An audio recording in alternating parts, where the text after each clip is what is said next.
Salut à tous, on se retrouve aujourd'hui pour parler du FC Barcelone en ce lundi 6 novembre et on commence bien évidemment avec le dernier match. C'était samedi soir, c'était à la Real Sociedad et c'est une victoire du Barça, victoire très importante, petite victoire mais une victoire qui donne 3 points.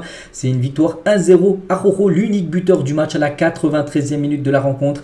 Je me souviens les gars, c'était mon pronostic, score exact, j'avais dit 1-0 pour le Barça, vous pouvez voir, hein, c'était samedi lors de la vidéo d'avant-match, j'avais dit ça en fin de vidéo, puis il y a bien eu 1-0, donc voilà, je suis plutôt content. Je savais que ça allait être un match compliqué, que ça allait se jouer sur des détails, ça s'est joué sur des détails et le Barça s'impose. Bon après c'est vrai que la Real Sociedad a fait comme un gros match, ils auraient peut-être mérité mieux, mais bon c'est le football, hein. Le Barça s'est imposé, c'est bien ça le plus important. Regardez, le Barça méritait certainement beaucoup mieux que perdre contre le Real Madrid samedi dernier, il y a eu des défaites, donc c'est pour ça on va dire que ça équilibre, on va dire un petit peu les choses, hein, cette victoire très importante, 3 points qui vont compter énormément à la fin de la saison, parce qu'il n'y aura pas beaucoup d'équipes qui vont aller chercher les 3 points du côté de la Real Sociedad. Donc les statistiques de la partie, donc bon, la possession un peu plus, de possession côté Sociedad que FC Barcelone. Les tirs, 13 tirs pour la Real Sociedad, 12 pour le Barça. Le Barça c'est 4 tirs cadrés, 1 but. La Real Sociedad c'est 6 tirs cadrés, 0 but, parce qu'il y avait un Marc-André Ter Stegen énorme, heureusement qu'il était là, on va pas se mentir, il a fait un énorme match, le gardien allemand.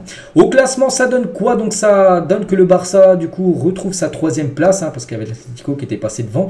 Donc le Real Madrid qui a fait match nul hier, ça c'est une bonne nouvelle, pour le Barça, ils ont fait 0-0. Bon, Gérone qui se sont imposés, mais Gérone pour moi c'est pas eux, ils vont pas maintenir ce rythme là jusqu'à la fin de la saison. Donc Gérone, c'est vrai qu'ils font un début de saison magnifique, ils sont premiers quand même, avec quand même 4 points d'avance sur le Barça, mais vont s'effondrer à un moment ou l'autre de la saison, parce que pour l'instant faire 12 matchs, 10 victoires, 1 nul, 1 défaite pour eux, c'est quand même exceptionnel, donc tant mieux pour eux, mais c'est pas un candidat pour moi crédible actuellement, je pense, à gagner la Liga. Bon, on essaie qu'en un tiers seulement de la Liga, peut-être je me trompe, mais voilà, pour moi, ça sera soit le Real, soit l'Atlético, soit le Barça gagnera la Liga. Donc voilà, le Barça est surtout à 2 points du Real Madrid. Pour moi, c'est surtout ça qu'il faut retenir. Les unes aujourd'hui, Sport et Mundo Deportivo. Donc les unes aujourd'hui, ce lundi. Donc Sport, c'est marqué faux pas. Et ça parle surtout du Real Madrid. Faux pas. Donc ça fait les affaires bien sûr du Barça. Et Mundo Deportivo, donc Madrid perd des points. Gérone leader en une aujourd'hui de Mundo Deportivo. Mais hier, au lendemain du match, Barça Real Sociedad, donc les unes, donc Sport, c'était plutôt sauveur Araujo. Hier, bien sûr, hier dimanche, la 1, avec son but inscrit à la 93e minute du match. Et Araujo également fait la 1 du journal Mundo Deportivo, tout simplement par rapport à ce but et cette tête victorieuse. En toute fin de rencontre, regardez cette photo là qui fait la 1 journal Mundo Deportivo. C'est là, c'est quand il fait sa tête plongeante pour marquer le but à la 93e minute du match. Là, l'équipe adverse ne peut plus réagir, c'est fini. Voilà, tout est fini, on peut ranger les goals, comme on peut dire. Et la victoire est au bout.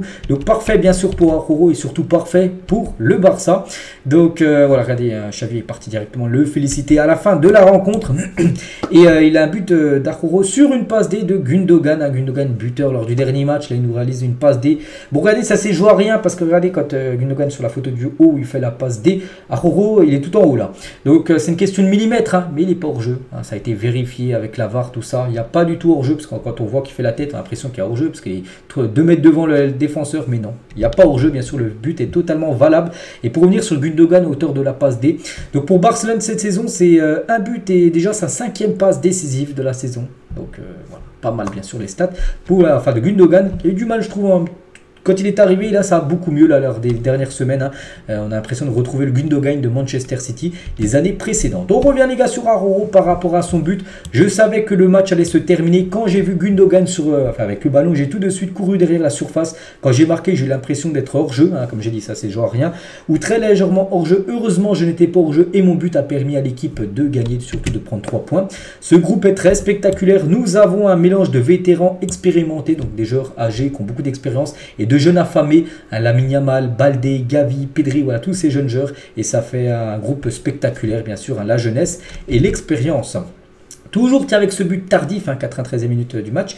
Donc le Barça a remporté 12 points cette saison à partir de la 80e minute du match. Des buts très importants en fin de rencontre, ce qui veut dire que le Barça finit très bien ses rencontres. La preuve, 12 points de prix quand même avec des buts importants en fin de match. Donc là par exemple ce but qui permet de prendre 3 points inscrit à la 93e minute de la rencontre.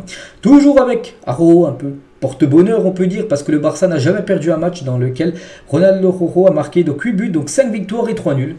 quand il a été buteur. Donc voilà, quand il marque, ben, en gros le Barça ne perd pas, la preuve encore. Hein.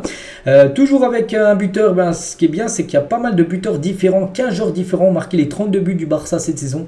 Championnat plus, plus Ligue des Champions, parce que là c'est un nouveau joueur, il n'a toujours pas marqué cette saison, Araujo, et du coup il devient le 15e joueur différent, être au moins une fois buteur sur cette saison. Donc c'est-à-dire que le danger peut venir de partout, des attaquants, du milieu, des défenseurs, comme Araujo qui est bien sûr défenseur.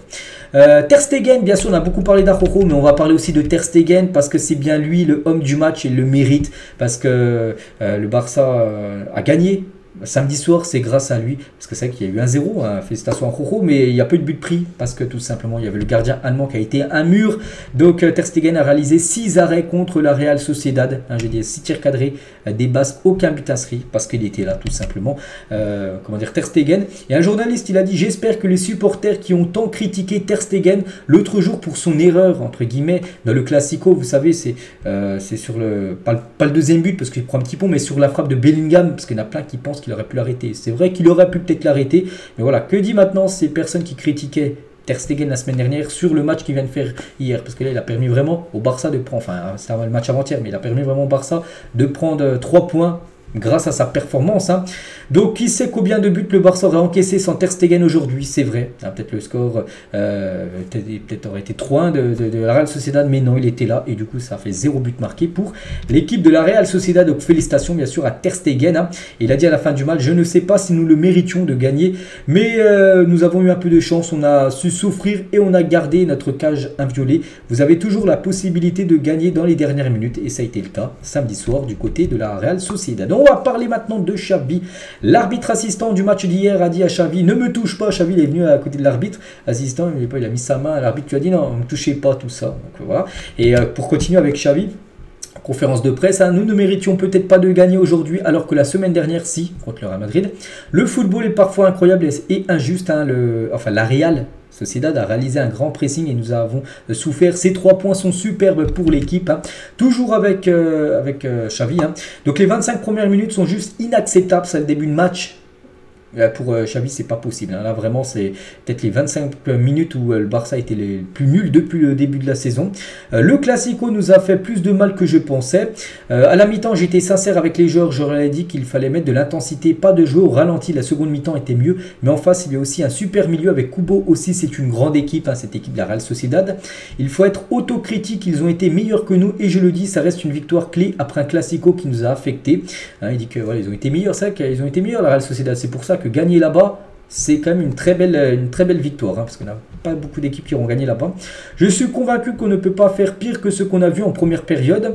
On a remarqué de la fatigue en face sur les 10 dernières minutes. C'est là que c'est ouvert pour nous, hein, la fin de match, où il y a un peu de fatigue, plus d'espace, et c'est là qu'est venu le but de Araujo. Hein. Nous avons souffert, mais nous nous sommes créés peu d'occasions, nous n'avons pas été à l'aise, mais c'est une victoire très importante. Nous prenons 3 points en or, bien sûr, des points qui vont compter beaucoup en fin de saison, quand on fera les calculs, hein, pour savoir, c'est peut-être une victoire qui donnera quasiment le titre à la fin de saison, on ne sait pas les gars. Donc Pedri va compléter, changer le visage de l'équipe lors des prochains matchs. Aujourd'hui, j'ai eu la sensation contraire à la semaine passée. On n'a pas fait un bon match, ils nous ont imposé une intensité en première période, il faut être autocritique. Hein. Ce n'est pas le chemin, ça fait des années qu'ils ont ce coach à domicile où ils perdaient jamais, il fallait s'en sortir. Et toujours avec Xavi, on travaille le plus sur la sortie de balle. Les joueurs doivent trouver le troisième homme, attaquer les espaces quand il le faut, mais en face, ils gagnaient les duels, ils étaient plus dans le combat que les joueurs du Barça. Donc voilà, si les autres gagnent les duels, c'est que ça sent pas bon pour ton équipe. Mais bon, ça s'est plutôt bien passé à la fin du compte avec une victoire. Donc c'est une thématique d'intensité. Cette intensité était plus mise par la Real Sociedad que le Barça samedi soir. Mais bon, c'est une victoire 1-0 et on sait que ce 1-0, c'est le résultat qu'il y a eu souvent eu. Et le Barça, depuis l'arrivée de Xavi, ils ont gagné en Liga 19 fois 1-0. On se souvient le nombre de fois gagné la saison dernière, 1-0. C'est ce qui a valu à la fin de la saison le titre de champion de la Liga. 19-1-0. Donc la Real Sociedad en a gagné 11 des 1-0. Et Atlético est meilleur 10 fois 1-0. Donc voilà, le Barça 19 fois. Pour dire, quand tu prends pas le but, il suffit juste de marquer une fois pour gagner le match. Et ça a été le cas samedi. Le Barça contre la Real Sociedad à Neota. C'est vrai que ça se passe beaucoup mieux ces dernières années. 19 points pris sur 21. Depuis 2017, le Barça fait que d'enchaîner des victoires. À la Real Sociedad, seulement un nul. Et sinon que des victoires. Mais de 2011 à 2016, ils avaient pris, le Barça, seulement 2 points sur 21. Donc là, c'est l'inverse. Il y a 10 ans, c'était une catastrophe, défaite sur défaite. Et là, depuis quelques années, c'est souvent des victoires là-bas, la Real Sociedad, alors que beaucoup d'équipes se cassent les dents sur cette redoutable équipe de la Real Sociedad. On va parler de Pedri qui fait son retour après plusieurs mois de blessure. On savait qu'il était dans le groupe, il allait certainement jouer. Il a joué, bien sûr, Pedri, il rentre en cours de jeu. Et 71 jours plus tard, Pedri est de retour et on est très content pour lui. On a eu très peur parce que quand il s'est échauffé, regardez Pedri lors de l'échauffement contre la Real Sociedad, c'était très chaud parce que regardez sa cheville, les gars, bon, mauvais appui, puis la tournée, voilà, il revenait de blessure. Et imaginez, les gars, il serait blessé là, sur ça, juste avant de rentrer, ça aurait été une catastrophe. Heureusement, pas de conséquences, il a pu jouer la fin de match, bien sûr, Pedri.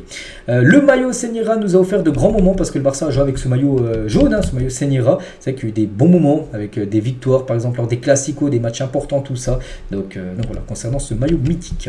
On va parler de Pablo Gavi contre la Real Sociedad. Donc 3 dribbles réussis sur 3 tentés, 100% de dribbles réussis. Plus grand nombre de plaquages réussis, 4 joueurs ayant subi le plus de fautes, 3. Et plus grand nombre de duels gagnés, 11. Je crois qu'il a pris un jaune dans le match. Donc du coup, je l'avais dit en plus avant le match, il prenait un jaune, il sera suspendu contre Alaves le prochain match. Ben voilà, il ne sera pas là, il sera suspendu, accumulation de cartons jaunes. Oriol Romeu donc n'a pas joué une seule minute pour le Barça pour la première fois depuis son arrivée. À chaque fois, il joue au moins une minute. C'est la première fois qu'il ne joue pas. Il a passé tout le match sur le banc contre la Real Sociedad. Ça montre tout simplement que Xavi ne compte plus sur Oriol Romeu. Il avait été bon. En début de saison, il était quasiment un titulaire indiscutable. En début de saison, au fil des matchs, il a commencé à montrer ses limites. Genre trop limité pour jouer quand même dans un club comme le Barça. Et bon, il avait été rentré en cours de jeu. Il a joué le dernier quart d'heure contre le Real Madrid. Mais cette fois-ci, il n'a pas joué Oriol Romeu. Donc ça sent le départ. N'oubliez pas que Girona, qui actuellement est un leader de la Liga, aimerait le faire revenir. Oriol Romeu. Le président Laporta, un jeune fan de la Real Sociedad à la fin du match, il a dit « Vous avez très bien joué, vous méritiez même de gagner ce match, mais nous avions besoin de ces points, c'est la chance du champion, félicitations ». Voilà ce qu'il a pu dire Laporta, un jeune supporter de la Real Sociedad. Et du côté de la Real Sociedad, le coach, bien sûr, déçu, il a dit « Je comprends que les supporters soient contents de la façon dont nous avons joué, mais je suis très énervé en tant qu'entraîneur. C'est frustrant quand on est meilleur que son adversaire et qu'on ne finit pas par gagner.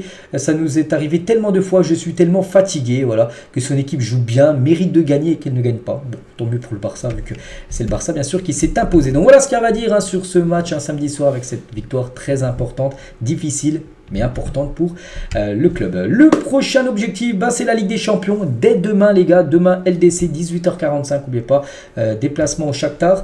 Je pense que ça ne va pas se jouer, je crois, en Ukraine, ce qui se passe. Je crois que ça se joue à Varsovie, en Pologne, les matchs du Shakhtar à domicile. Bref, c'est demain, on fera l'avant-match demain. La vidéo sortira beaucoup plus tôt demain, avec le match est à 18h45. Mais quelques photos, tiens, de l'entraînement du jour avec Xavi, avec Lamine Yamal, avec Araujo, avec Christensen, avec Gavi ou avec Pedri, tiens, et Rolf Félix, voilà, toutes les photos, bien sûr. On fera bien sûr l'avant-match de demain. Et la conférence de presse, elle est aujourd'hui. Il y aura Xavi et toujours un joueur, ça sera Jules Koundé qui sera en conférence de presse. Donc voilà, il y aura pas mal de déclarations des deux demain quand on fera l'avant-match. Et on finit, les gars, cet épisode aujourd'hui avec les filles, parce que le Barça féminin jouait contre Séville féminin et 8-0 pour les joueuses du FC Barcelone. Donc félicitations à elle. À noter que Paraluelo, tiens, la fille là sur l'image, elle a marqué un quadruplé, 4 buts. Les 4 buts inscrits en première mi-temps. Il y avait 4-0 à la mi-temps, celle qui a inscrit les 4 buts. 7e, 17e, 37e et 40e minute de jeu. Elles ont inscrit 4 autres buts en deuxième mi-temps. Les joueuses, et du coup, ça fait une belle victoire 4-0. Donc félicitations avec son quadruplé. Elle a pu repartir avec le ballon du match. Et cette saison, comme souvent, donc 7 matchs, 7 victoires, 0 défaites, 28 buts marqués seulement. 2 petits buts encaissés et 4 buts en moyenne inscrits par match. Bon là il y en a eu 8, ça va faire augmenter on peut dire la moyenne. Et Entena Bonmati a pu présenter son ballon d'or qu'elle a remporté lundi dernier au public bien sûr. Du Barça qui était présent pour cette rencontre. On finit avec ça, bien évidemment. J'espère que ça vous a plu. On se retrouve demain mardi, comme j'ai dit, la vidéo risque de sortir peut-être à midi, peut-être même avant, vu que le match est à 18h45 pour faire donner toutes les infos concernant le match contre le Shakhtar. Allez, je vous laisse, je vous souhaite une bonne journée et à demain.